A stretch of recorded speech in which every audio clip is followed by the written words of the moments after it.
आजारी की पुकार।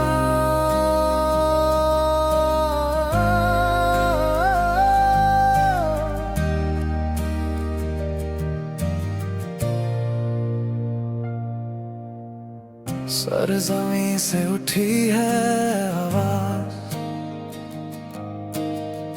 टूटी खौफ की हर एक जंजीर। अब न डर है न अंधेरों का साया, उम्मीद चली है रोशनी लेके साथ। आजादी की पुकार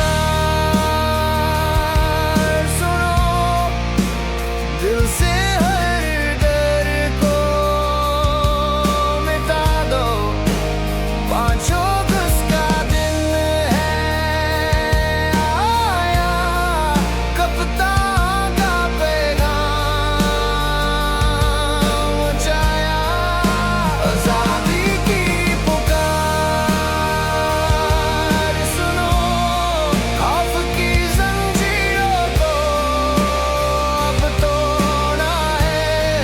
कप्तान की आवाज पे चलो, हर शहीद को बाहर निकलना है।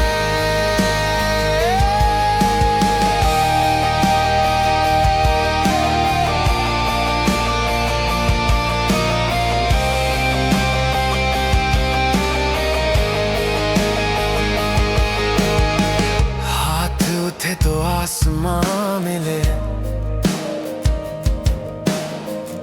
अब तूफान से डरना कैसा। नस्लों का मुस्तकबिल हम हैं, सपनों को हकीकत बनाना है। चलो चलो